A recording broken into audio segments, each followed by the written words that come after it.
Sa ngalan ng Ama at ng Anak at ng Espiritu Santo. Amen. Sumainyo ang Panginoon. At sumainyo rin. Magandang umaga po sa inyong lahat. Magandang umaga din po, Father. Ngayong ika-6 ng Agosto, ipinagdiriwang ng Simbahang Katolika ang kapistahan ng pagliliwanag sa bagong anyo ng ating Panginoong Hesus, Pista ng Transfiguration. Kaya nawa sa ating pagsasama-sama sa banal na Eukaristiyang ito, hangirin natin ang pagbabago sa ating buhay. Hindi basta pagbabago, kundi isang banal at mabuting pagbabago. Nawa, patuloy tayong mas mapalapit kay Jesus upang tayo ay makarating kung nasa saan siya ngayon. Kaya tamilin po muna natin ang ating mga kasalanan upang tayo maging marapat gumanap sa banal na pagdiriwang.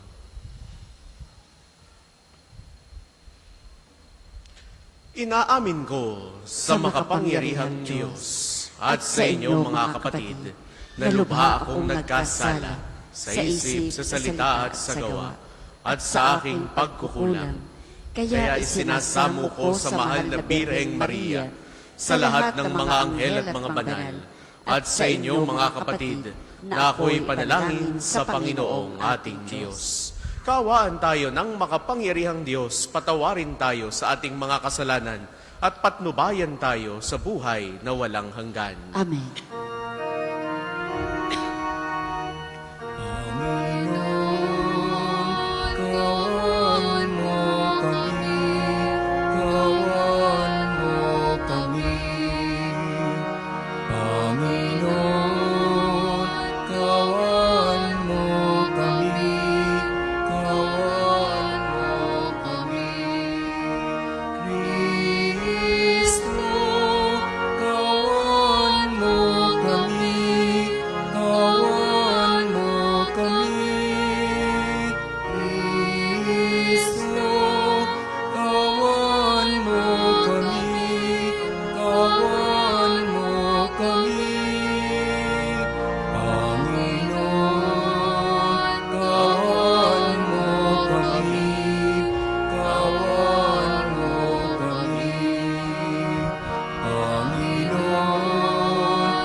Papuri sa Diyos sa kaitasan at sa lupa'y kapayapaan sa mga taong pinalulugdan niya. Pinupuri ka namin, dinarangal ka namin, sinasamba ka namin, pinagbubunyi ka namin, sasalamatan ka namin dahil sa dakila mong aking kapurihan. Panginoong Diyos, Hari ng langit, Diyos amang makapangyarihan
sa amin.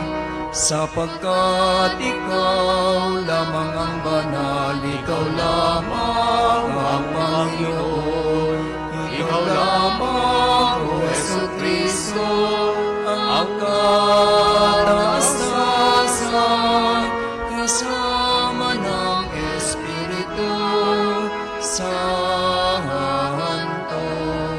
sa kadakilaan ng Diyos Ama. Amen. Amen. Manalangin tayo. Ama naming makapangyarihan, sa pagliliwanag sa bagong anyo ng iyong anak, ang pananlan ng aming sinasampalatayanan ay iyong binigyang patunay sa pagsaksi ng aming mga ninuno at inihayag mong kami lubos na kinukupkop bilang mga anak. Ngayong kami nakikinig sa iyong anak na pinakamamahal, kami naway pagindapating maging tagapagma ng kanyang katambal. Sa pamamagitan niya, kasama ng Espiritu Santo magpasawalang hanggan. Amen.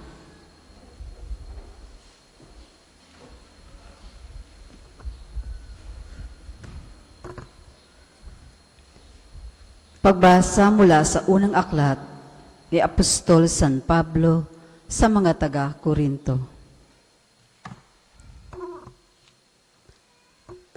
Pagbasa mula sa aklat ni Propeta Daniel. Habang ako'y nakatingin, may naglagay na mga trono na upo sa isa sa mga ito.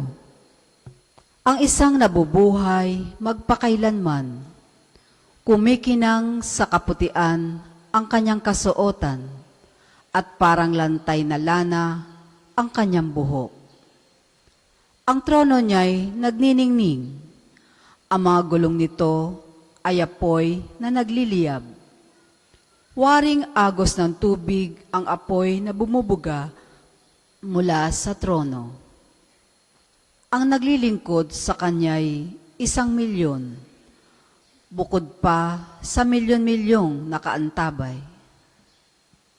Humanda na siya sa paggawad ng hatol at binuksan ang mga aklat. Patuloy ang aking pangitain. Ang nakita ko naman ay isang tila taong nakasakay sa ulap. Bumaba ito at lumapit sa nabubuhay magpakailanman. Binigyan siya ng kapamahalaan, ng karangalan at ng kaharian. Siya ay paglilingkuran ng lahat ng tao, bansa at wika. Ang pamamahala niya ay di matatapos at di pabawiin at di mawawasak ang kanyang kaharian. Ang salita ng Diyos. Salamat sa Diyos. Ang tugon po sa Salmo, Panginooy maghahari, lakas niya'y mananatili. Panginooy maghahari, lakas niya'y mananatili. Ang poon ay maghahari, magagalak kalupaan. Lahat kayong mga pulo ay magsaya at magdiwang. Ang paligid niya'y ulap, nalipos ng kadiliman, kaharian niya'y tapat at salig sa katarungan. Panginooy maghahari, lakas niya'y mananatili. Yaong mga kabundukay, natutunaw parang pagkit sa harapan ng dakilang Panginoon ng daigdig. Sa langit ay nahahayag yaong kanyang katuwiran. Sa lupa ay makikita ang kanyang kadakilaan. Panginooy maghahari, lakas niya'y mananatili. Ikaw, poon, ay dakila at hari ng buong lupa. Dakila ka sa alinmang mga Diyos na ginawa. Panginooy maghahari, lakas niya'y mananatili. Magsitayo po ang lahat.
Sumainyo ang Panginoon. At sumainyo rin. Ang mabuting balita ng Panginoon ayon kay San Lucas. Papuri sa iyo, Panginoon.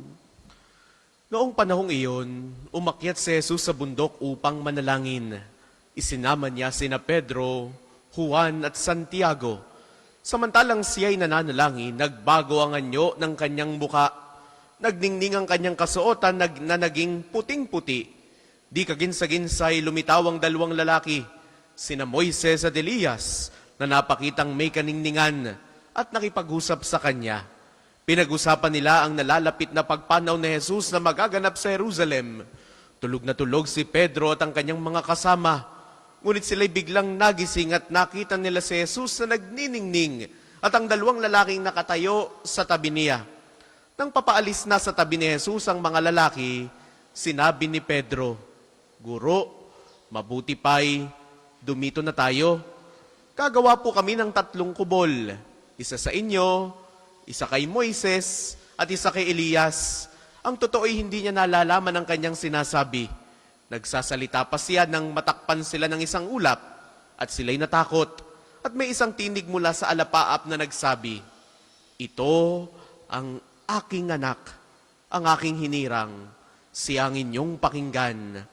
Nang tumigil ang tinig, nakita nilang nag-iisa na si Jesus at hindi muna sinabi ng alagad kanino man ang kanilang nakita. Ang mabuting balita ng Panginoon. Pinupuri ka namin, Panginoong Hesukristo. Sa inyo pong lahat na naririto at nakikibahagi sa ating banal na pagdiriwang, sa mga sumasama po sa atin sa pamamagitan ng ating Facebook Live, sa inyo po mga minamahal naming Pilgrims of Hope ngayong pong taon ng Hubileo. Magandang umaga sa inyong lahat. Meron po tayong kasabihan, no pain, no gain. No thorn, no crown. At meron ding sinasabing no guts, no glory. O kaya naman ay no suffering, no glory. Ngayon pong araw, ipinagdiriwang natin ang kapistahan ng pagbabagong anyo ng ating Panginoong Yesus. The word is transfiguration. Ito po ay galing sa salitang Latin na transfigurare o hango sa wikang Griego na metamorphosis, na ang ibig sabihin ay change. Change of form, change of appearance. Kaya sa araw na ito, ipinapaalala sa atin ng kapistahang ito na lagit-lagi may pagbabago. Maaaring tayo bilang tao, no? Pagka nakakakita ng baby, tuwang-tuwa ko. Kakit naman ng babing ito, sana'y di ka na lumaki. O pagka nakakakita tayo ng mga bata, kabait, kagalang, nagmamano, sunod ng sunod sa utos, sinasabi nating, sana'y huwag ka nang magbago. Sana'y huwag ka nang lumaki. Which is next to impossible. Hindi naman po pwede yun. Lagi at lagi na mayroong pagbabago.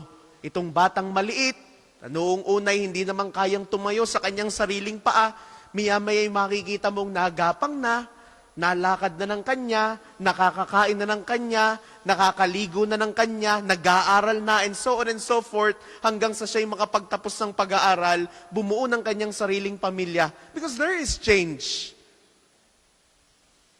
Tayo rin, bilang mga mananampalataya, dito tayo tinatawag para sa pagbabago. Maaaring ang ating hiling, sana'y huwag ka nang magbabago. Huwag ka nang magiging makulit. Huwag ka nang magiging matigas ang ulo. Pero lagi pa rin may pagbabago. Pwede namang yung pagbabagong hinahangad mo sa tao ay tungo sa mas maganda. Pwedeng kung mabait siya ngayon, bukas, edi mas mabait. Kung mas banal siya ngayon, edi bukas, sana mas banal. Because there is always change. Change is the only thing that is constant in our lives. Sa mabuting balitang napakinggan natin para po sa umagang ito, narinig natin ang pagbabagong anyo ni Jesus. Isinama ni Jesus yung 3 sa kanyang mga alagad, sina Santiago, Juan at Pedro, paakyat ng bundok. At sa kanilang pag-akyat ng bundok, Nakita nilang nagniningning si Jesus, kasama si Moises at si Elias. Kaya nga ano ang hiling ng mga alagad na ito? Panginoon, mabuti pang dumito na tayo. Nakontento sila sa kanilang nakita. Nakita nila si Jesus na nagniningning at sila'y nasiyahan. At ganyan tayo. If we are contented with one thing, if we are happy with one thing, we do not want to leave that happiness. We do not want to leave that contentment. Gusto natin nandun tayo. Kung masaya ka doon ngayon, ayaw mo nang kumawala doon sa kasiyahang yon. Kung maalwan ang buhay mo ngayon, ayaw mo nang kumawala sa kaalwan ng yon. Mga minamahal kong kapatid, ipinapaalala sa atin ang pagdiriwang na ito na laging may pagbabago. No pain, no gain. Kailangang dumaan sa paghihirap. Kailangang dumaan sa pagsasakripisyo. Hindi naman po pwedeng puros ginhawa. Hindi naman po pwedeng puros ligaya. Hindi naman po pwedeng puros biyaya. Tingnan natin ang naging kwento ng ating Panginoong Hesus. Sa kanyang pag-akyat sa bundok ng Tabor, ipinakita niya yung kanyang kaningningan. Ito yung unang patikim ng langit.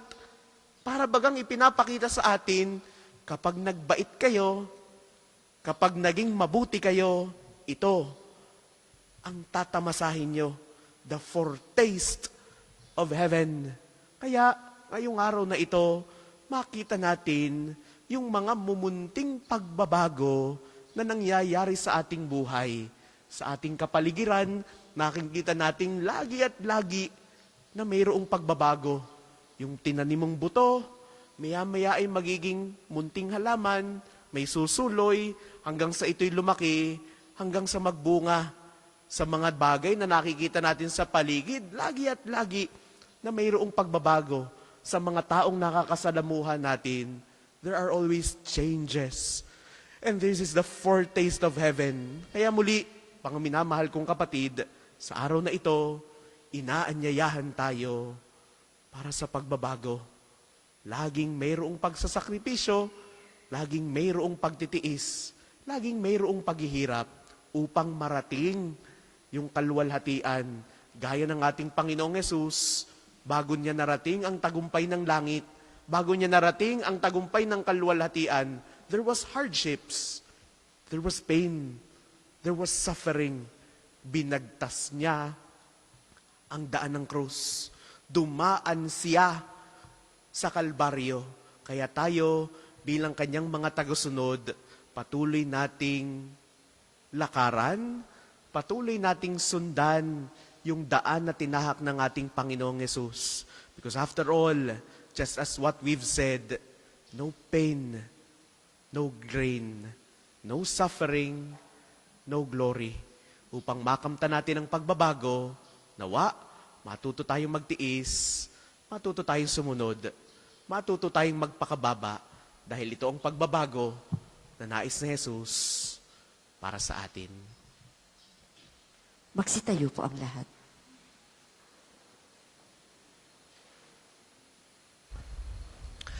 Mga kapatid, lumapit tayo sa Diyos na ating mapagpalang Ama at ihayag natin sa Kanya ang kayamanang nais nating kamtin na magdudulot sa atin ng kapakinabangan sa pang-araw-araw nating pamumuhay. Ang atin pong itutugon, Amang makapangyarihan, dinggin mo kami. Amang makapangyarihan, dinggin mo kami. Para sa simbahang Katolika, upang ang kayamanang nakalulugod sa paningin ng Diyos ay pagsumikatang kamtin ang lahat ng mga mananampalataya sa pamumuno ng banal na Papa, ng lahat ng mga obispo at mga pari, at maging pangunahin nawa sa kanilang buhay pananampalataya ang maabot ang kayamanang nasa kaharian ng Diyos. Manalangin tayo. Amang Amang makapangyarihan, dinggin mo kami. Para sa mga bansa sa sanlibutan, upang ang mga bagay na panlangit, ang pagkaabalahan nawa ng sangkatauhan at sa paggabay ng Espiritu Santo, ang diwa ng pagmamahal at kapayapaan ang maghari nawa sa sangkatauhan. Manalangin tayo. Amang Amang makapangyarihan, dinggin mo kami. Para sa mga dukha at nasa iba't ibang mukha ng pagdurusa upang ang kayamanan sa kaharian ng Diyos ang kanilang asamin at gawin nawa nilang yaman ang pagkakaroon ng pananampalataya sa Diyos. Manalangin tayo. Amang makapangyarihan, dinggin mo kami. Para sa mga kapatid nating nawawala at pinaniniwalaang pumanaw na, partikular ang mga sabungero, nawa ay pagkalooban sila ng Panginoon ng kapatawaran sa kanilang mga kasalanan at ng walang hanggang kapahingahan sa kanyang kaharian. Nawa ay makamtan nila at ng kanilang mga naulilang pamilya ang kapayapaan ng kalooban sa pamamagitan ng pagkakamit ng hustisya at kapatawaran. Manalangin tayo. Amang makapangyarihan, dinggin mo kami. Amang makapangyarihan, narinig mo ang aming pagsamo. Ipagkaloob mong matamo nawa namin ang iyong biyaya na maghahatid sa amin sa tunay na kayamanan sa iyong kaharian. Sa pamamagitan ni Hesu Kristo ang aming Panginoon, nabubuhay at naghaharing kasama mo at ng Espiritu Santo magpasawalang hanggan. Amen. Ang lahat po ay magsiupo. Para po sa mga maghahandog ng sobre, pakihulog na lamang po sa buslo.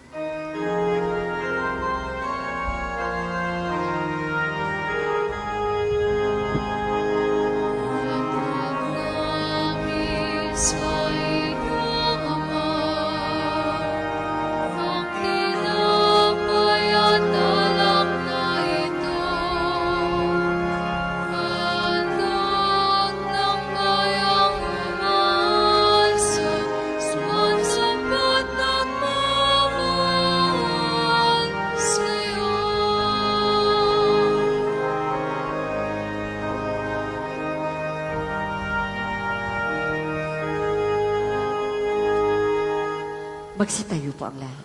Manalangin kayo mga kapatid upang ang paghahain natin ay kalugdan ng Diyos amang makapangyarihan. Tanggapin nawa ng Panginoon itong paghahain sa iyong mga kamay, sa kapurihan niya at karangalan sa ating kapakinabangan at sa buong sambayanan niyang banal. Ang malaming lumikha ang mga hain namin naway maging banal sa liwanag ng bagong anyo ng anak mong mahal. Ang kadilimang dulot ng kasalanan sa amin ay maparamnawa sa sinag niyang maningning sa pamagitan niya. Kasama ng Espiritu Santo magpasawalang hanggan. Amen. Sumainyo ang Panginoon. At sumainyo. Itaas sa Diyos ang inyong puso at diwa. Itinaas na namin sa Panginoon. Pasalamatan natin ang Panginoong ating Diyos. Marapat na siya'y pasalamatan. Ama naming makapangyarihan, tunay ang marapat na ikaw ay aming pasalamatan sa pamamagitan ni Hesu Kristo na aming Panginoon. Ipinakita niyang siya'y maningning habang ang mga piling alagad ay nakatingin.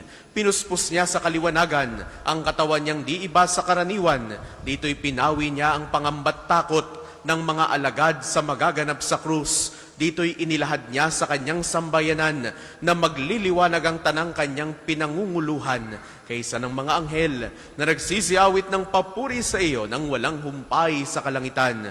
Kami nagbubunyi sa iyong kadakilaan.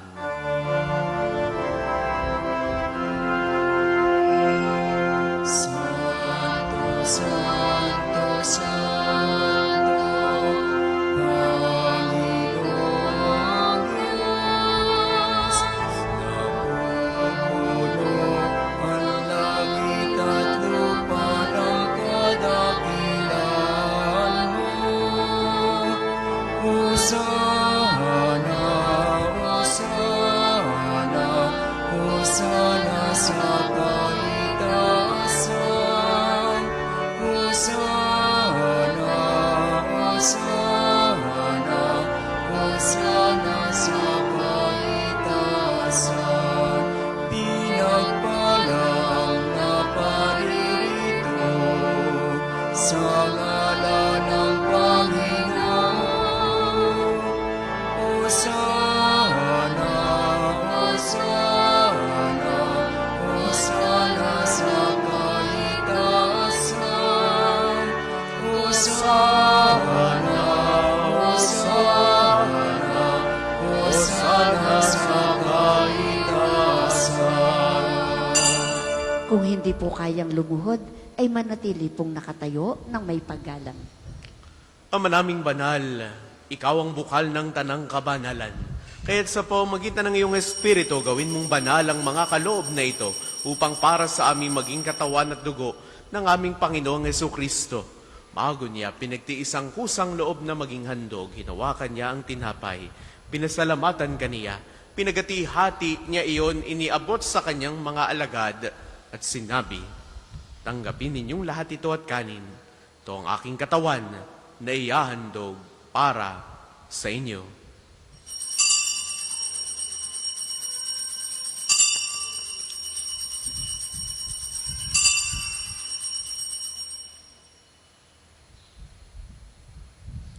Gayun din naman noong matapos ang hapunan, hinawakan niya ang kalis.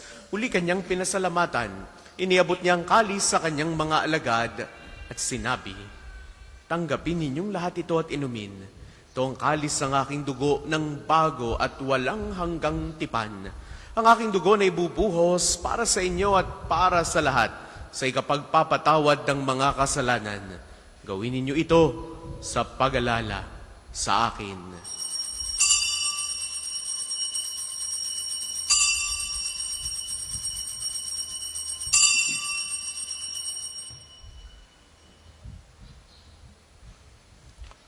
Ipagbunyi natin ang misteryo ng pananampalataya. Si Kristo'y namatay, si Kristo'y nabuhay, si Kristo'y babalik sa wakas ng panahon. Ama, ginagawa namin ngayon ang pag-alala sa pagkamatay at muling pagkabuhay ng iyong anak. Kaya tiniaalay namin sa iyo ang tinapay na nagbibigay buhay at ang kalis na nagkakaloob ng kaligtasan. Kami nagpapasalamat dahil kami iyong minarapat na tumayo sa harap mo para maglingkod sa iyo. Isinasamo namin kaming magsasalo-salo sa katawan at dugo ni Kristo ay mabuklod sa pagkakaisa sa pamamagitan ng Espiritu Santo. Ama, lingapin mo ang iyong simbahang laganap sa buong daigdig. Puspusin mo kami sa pag-ibig kay Isa ni Leon na aming Papa, ni Gilbert naming Obispo at ng Tanang Kaparian. Alalahanin mo rin ang mga kapatid naming nahimlay nang may pag-asang sila'y muling mabubuhay. Gayun din ang lahat ng mga pumanaw. Kaawaan mo sila at patuloyin sa iyong kaliwanagan. Kaawaan mo at pagindapatin kaming lahat na makasalo sa iyong buhay na walang wakas. Kaisa ng mahal na Birheng Maria na ina ng Diyos, ni San Jose na kanyang kalinis-linisang esposo, kaisa ng mga apostol at ng lahat ng mga banal, ni Santo Padre Pio na namuhay dito sa daigdig ng kalugod-lugod sa iyo, maipagdiwang nawa namin ang pagpupuri sa ikararangal mo sa pamamagitan ng iyong anak na aming Panginoong Hesu Kristo. Sa pamamagitan ni Kristo, kasama niya at sa Kanya, ang lahat ng parangal at papuri ay sa iyo, Diyos amang makapangyarihan, kasama ng Espiritu Santo magpasawalang hanggan.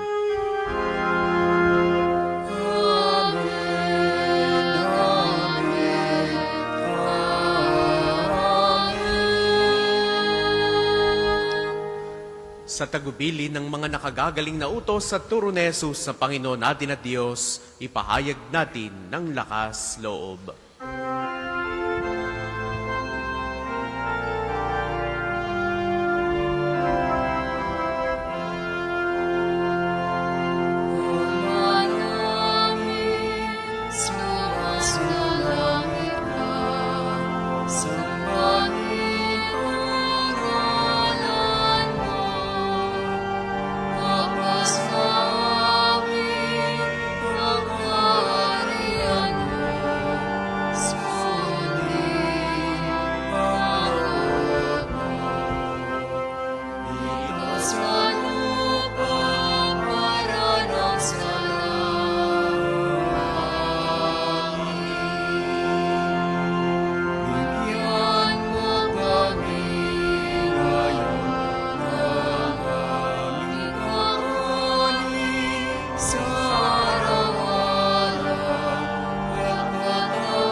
sa lahat ng masama.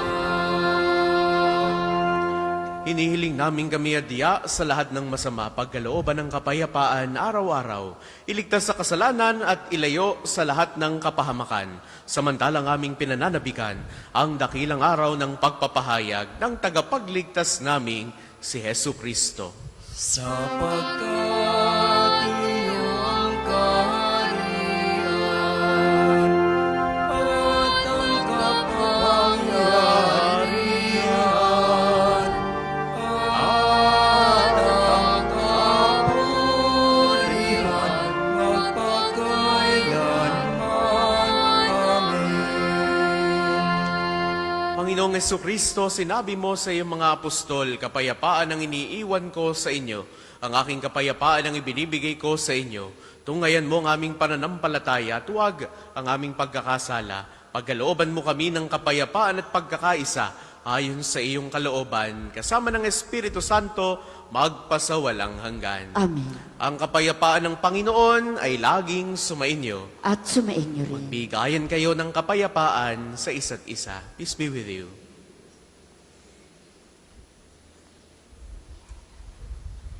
Kordero na Diyos na nag-aalis ng mga kasalanan ng sanlibutan, maawa ka sa amin.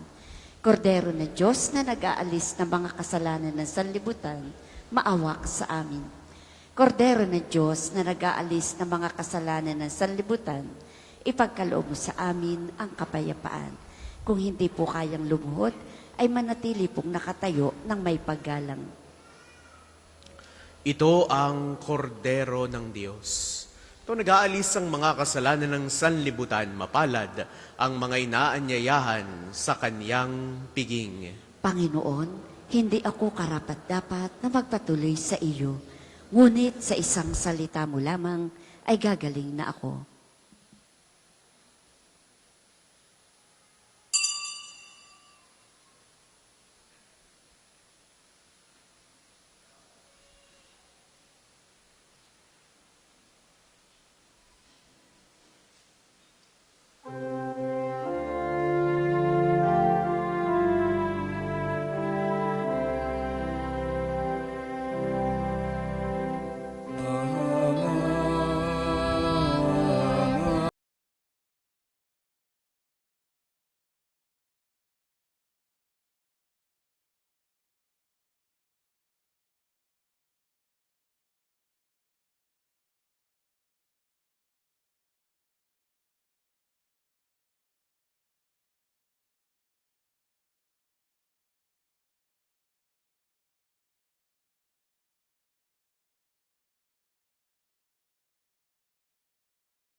isasagawa pong second collection ay ginagamit para sa patuloy na pagpapaunlad ng parokya at pambansang dambana ni Santo Padre Pio at para sa mga pangangailangan ng matatanda at may sakit na mga pari ng Arsidioceses ng Lipa.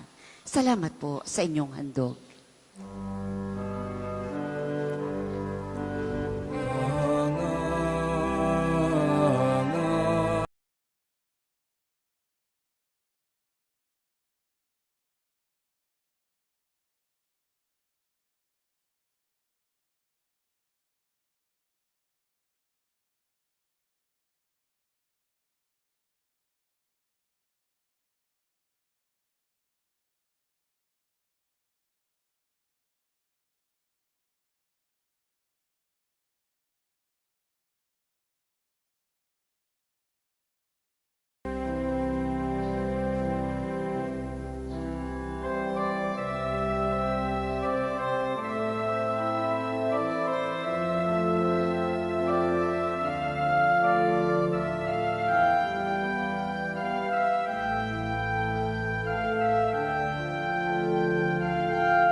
Magsitayo po ang lahat.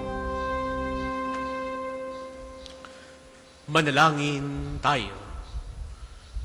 Ama naming mapagmahal, ang tinanggap naming banal na pakikinabang ay sinawang magpabago sa amin sa ikapagiging kalarawan ng niloob mong magpamalas ng pagliliwanag sa bagong anyo bilang aming tagapamagitan, kasama ng Espiritu Santo magpasawalang hanggan. Amen. Sama-sama po nating dasalin ang mga sumusunod na panalangin. Panalangin ng pagtitiwala kay Santo Padre Pio. Padre Pio, taga Petralcina, Mongheng banal, pintakasing santo ng milenyong kasalukuyan, gabay namin sa pagtahak sa landasing makalangit, takbuhan sa pangangailangan, huwara ng pagtitiis. Sa iyo namin nilalapit aming mga kagipitan, sa iyo po ibinibilin kalusugan at kabuhayan.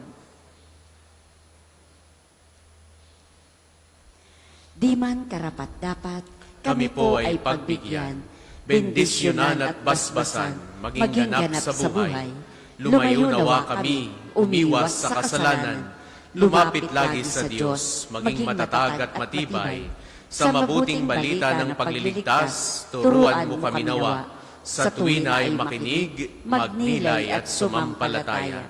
Amin pong pakiusap itong mga kahilingan. Puso ay nagsisisi, nagtitikang taimtiman.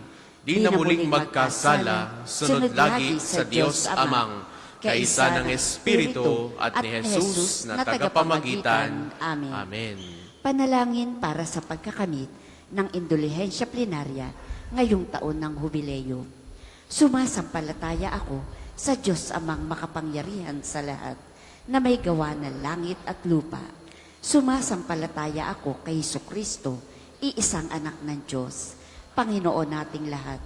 Nagkatawang tao siya lalang ng Espiritu Santo, ipinanganak ni Santa Maria Birhen, pinagpakasakit ni Poncio Pilato, ipinako sa krus na matay inilibing, nanaog sa kinaroroonan ng mga yumao, nang may ikatlong araw na buhay na mag-uli, umakyat sa langit, naluklok sa kanan ng Diyos Amang makapangyarihan sa lahat. Doon nagmumula paririto at huhuko sa nangabubuhay at nangamatay na tao. Sumasampalataya naman ako sa Diyos Espiritu Santo, sa banal na simbahang Katolika, sa kasamahan ng mga banal, sa kapatawaran ng mga kasalanan, sa pagkabuhay na mag-uli ng nangamatay na tao, at sa buhay na walang hanggan. Amen. Ama namin, sumasalangit ka, sambahin ang ngalan mo, mapasa amin ang kaharian mo, sundin ang loob mo dito sa lupa para nang sa langit. Bigyan mo kami ngayon ng aming kakanin sa araw-araw at patawarin mo kami sa aming mga sala para nang pagpapatawad namin sa nagkakasala sa amin at huwag mo kaming ipahintulot sa tukso at iadya mo kami sa lahat ng masama. Amen. Aba Ginoong Maria, napupuno ka ng grasya. Ang Panginoon Diyos ay sumasa iyo. Bukod kang pinagpala sa babaing lahat, at pinagpala naman ang iyong anak na si Jesus. Santa Maria, Ina ng Diyos, ipanalangin mo kaming makasalanan, ngayon at kung kami mamamatay. Amen. Luwalhati sa Ama, sa Anak, at sa Espiritu Santo, kapara noong una, ngayon, at magpasawalang hanggan. Amen. Magsiupo muna po ang lahat para sa ilang patalastas. Una, sa inyong pagdalaw sa pambansang dambana, mangyaring pakaingatan ang inyong mga personal na gamit. Hangad namin ang isang matiwasay at maayos na pagbisita sa National Shrine. Ikalawa, nais po naming ipagbigay alam sa inyo na ang Padre Pio Healing Bundle ay available sa ating mga tindahan. Ang langis na kasama nito ay may halo ng langis na mula sa puno ng ulibo na binasbasan ni Padre Pio nung siya'y nabubuhay pa. Naway maging daan ang ating healing bundle sa pagkakamit ng kagalingang mula sa Diyos.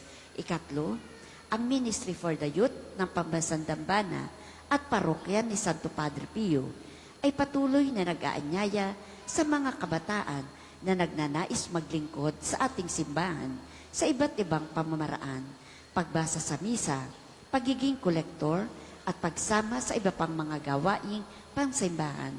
Makipag-ugnayan lamang po kayo sa ating opisina para sa pagpapalista. Maraming salamat po. Ang susunod pong misa ay sa ganap na 12 ng tanghali. Maraming salamat po at mangyaring panatilihin natin ang kalinisan, katahimikan at diwa ng pananalangin sa loob at labas ng ating mga simbahan. Magsitayo na po ang lahat para sa pagbabasbas ng religious articles. Mga kapatid, manalangin tayo sa Diyos samang makapangyarihan upang tayo ay maging kawangis ni Kristo sa taimtim na pagdalangin sa tulong ng mga larawan at mga dasalan. Manalangin tayo. O Diyos, Ikaw ang bukal ng lahat ng pagpapala at biyaya. Ibuhos po ninyo ang inyong bendisyon sa mga gamit na ito sa pananalangin, mga rosaryo, imahen, dasalan, langis, miracle robs at healing bundle sa nagpapaalala ng iyong kabutihan, kabanalan at pagmamahal sa amin, upang ang lahat na dumulog at magdasal gamit ang mga ito ay magtamo ng iyong awa at biyaya. Loobin mong tularan namin ang kabanalan at aral ni Kristo at ng mga santo magpasawalang hanggan. Amen. Tayo pong lahat, Ama namin, sumasalangit ka. Sambahin ang ngalan mo. Mapasa amin ang kaharian mo. Sundin ang loob mo dito sa lupa para nang sa langit. Bigyan mo kami ngayon ng aming kakanin sa araw-araw at patawarin mo kami sa aming mga sala para nang pagpapatawad namin sa nagkakasala sa amin at huwag mo kaming ipahintulot sa tukso at iadya mo kami sa lahat ng masama. Amen. Aba Ginoong Maria, napupuno ka ng grasya. Ang Panginoong Diyos ay sumasa iyo. Bukod kang pinagpala sa babaing lahat, at pinagpala naman ang iyong anak na si Jesus. Santa Maria, Ina ng Diyos, ipanalangin mo kaming makasalanan, ngayon at kung kami mamamatay. Amen. Luwalhati sa Ama, sa Anak, at sa Espiritu Santo, kapara noong una, ngayon, at magpa sa walang hanggan. Amen. Sumainyo ang Panginoon. At sumainyo rin. Naway pagpalain kayo ng makapangyarihan at laging nagmamahal sa ating Diyos, ang Ama at Anak at Espiritu Santo. Amen. Taglay ninyo sa inyong pag-alis ang kapayapaan ni Kristo. Salamat sa Diyos.